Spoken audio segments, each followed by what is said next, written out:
முறுக்கு அவல் பொரி அஞ்சரப்பெட்டு. வணக்கம். இன்னைக்கு உப்பு புளி மிளகா நிகழ்ச்சியில ஒரு வித்தியாசமான பொரிச்சு குழம்பு உங்களுக்கு நான் செஞ்சு காட்ட போறேன். என்ன செய்ய போறேன்னு தெரியுமா? வாழைக்காய் புளியிட்ட பொரிச்சு குழம்பு. பேரே வித்தியாசமா இருக்குல்ல? கண்டிப்பா அந்த டிஷ் வித்தியாசமா இருக்கும். செஞ்சு சாப்பிட்டு பாருங்க. அதுக்கு முன்னாடி இதுக்கு தேவையான பொருட்கள் என்னென்னு பார்த்துடலாமா? வாழைக்காய், கடலை பருப்பு, துவரம் பருப்பு, புளி, மிளகாய், தேங்காய் துருவல், கடுகு, கருவேப்பிலை, சாம்பார் பொடி, பெருங்காயத்தூள், தேங்காய் எண்ணெய். தேவையான பொருள்லாம் என்னென்னு பார்த்துட்டோம். இப்போ அதை எப்படி செய்யறதுன்னு பார்க்கலாம். முதல்ல அடுப்பு பற்ற வச்சுக்கலாம். ஆனால் அதுக்கு முன்னாடி நான் ஒன்று சொல்கிறேன். துவரம் பருப்பை நல்லா வேக வச்சு மசிச்சு எடுத்து வச்சுக்கோங்க. அதுக்கப்புறம் வாழைக்காயும் கடலை பருப்பையும் இந்த மாதிரி வேக வச்சு எடுத்து வச்சுக்கோங்க. இப்போ அடுப்பு பற்ற வச்சுக்கலாம்.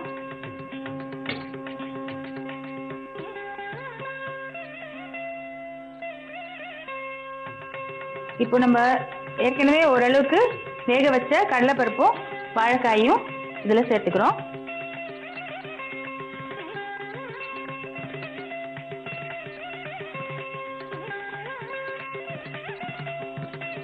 இதோட கொஞ்சம் புளி கரைச்சல். ஏன் முதல்ல வேக வச்சுக்கிறோம்னா கொஞ்சம் ஈஸியா ஆயிடும் உங்களுக்கு வேலை. இப்போ புளி கரைச்சல் போட்டாச்சுன்னா காயும் பருப்பும் இதெல்லாம் வேகிறது கொஞ்சம் கஷ்டம். அதனால முதல்ல கொஞ்சம் வேக வச்சுட்டு அதுக்கப்புறமா புளி கரைச்சல இதோட சேர்த்துக்கலாம்.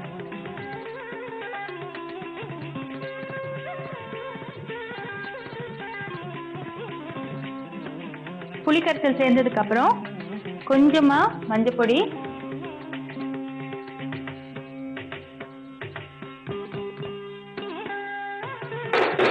ஒரு ஸ்பூன் சாம்பார் பொடி,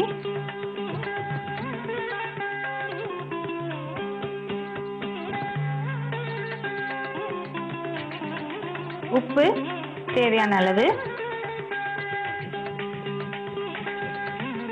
இது கொஞ்ச நேரம் கொதிக்க விடணும்.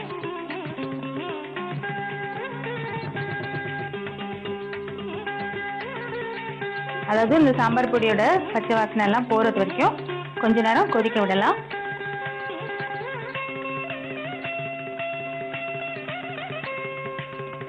ஏற்கனவே வாழைக்காவும் கடலைப்பருப்பும் வெந்ததுனால ரொம்ப நேரம் கொதிக்கணும் வேகணுமே அப்படின்ற ஒரு இதுவும் கிடையாது.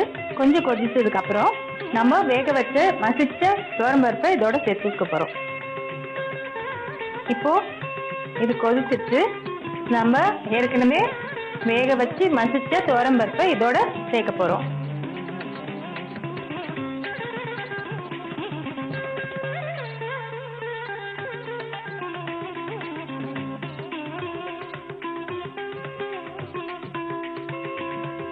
இது நல்லா கலந்து விட்டுடுங்க.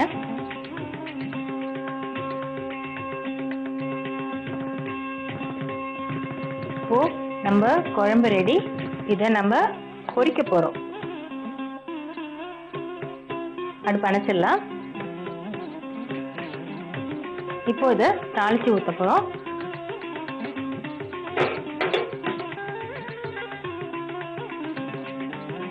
தாளிக்கிறதுக்கு நம்ம எப்போ யூஸ் பண்ற சாதாரண ரிஃபைண்ட் ஆயில யூஸ் பண்ணலாம். ஆனா இந்த குழம்புக்கு தேங்காய் எண்ணெயில தாளிச்சிங்கன்னா ரொம்ப மனமா இருக்கும்.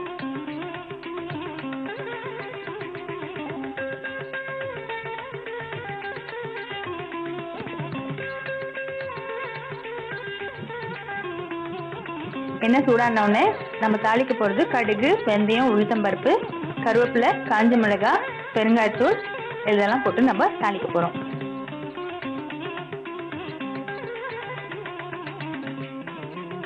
எண்ணெய் காஞ்சிருச்சு.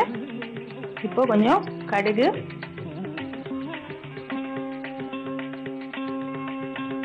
கொஞ்சமா வெந்தயம், கொஞ்சம் உளுத்தம்பருப்பு, கருவேப்பிலை,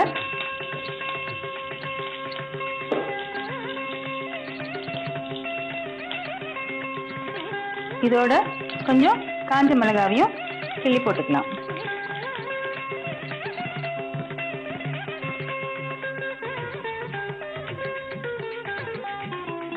கடைசியா பெருங்காயத்தூள்,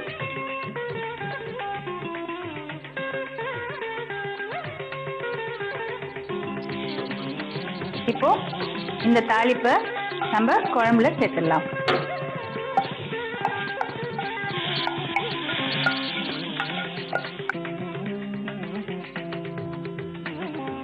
இப்போ குழம்பு தாளிச்சாச்சு. தாளிச்ச உடனே குழம்பு ரெடின்னு நினைச்சிடாதீங்க. இதோட இன்னொரு பொருளையும் நம்ம சேர்க்க போறோம். அது சேர்த்தாதாங்க பொரிச்ச குழம்பு. இப்போ அடுப்பு பத்த வச்சுருவோம்.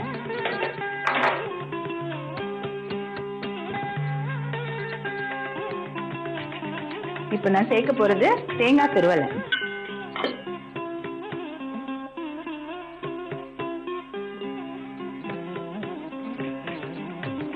ஒரு 2 ஸ்பூன் தேங்காய் துருவலை இதோட சேர்த்து நம்ம நல்லா அது கொஞ்சம் நல்லா ஃப்ரை பண்ணணும். அது கொஞ்சம் ஃப்ரை பண்ண அதோட டேஸ்ட்டு டிஃப்ரெண்ட்டாக இருக்குங்க. அதை இந்த குழம்போடு நம்ம சேர்க்கும் போது இன்னும் கூடுதல் சுவையாக இருக்கும்.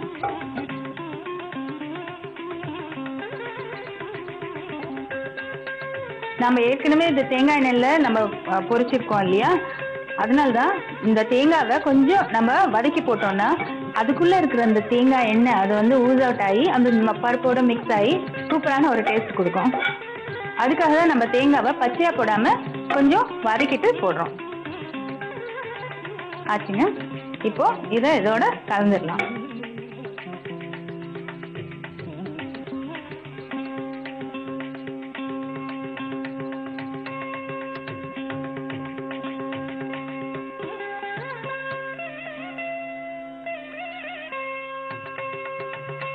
பொரிச்ச குழம்பு ரெடி ஆயிடுச்சு.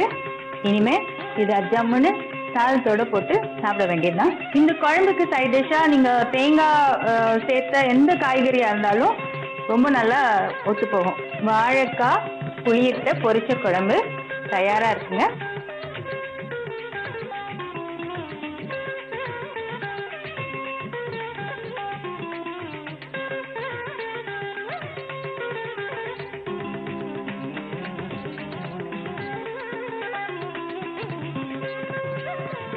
இன்னைக்கு நான் செஞ்ச பொரிச்ச குழம்பு கண்டிப்பா உங்களுக்கு பிடிக்கும்னு நினைக்கிறேன்.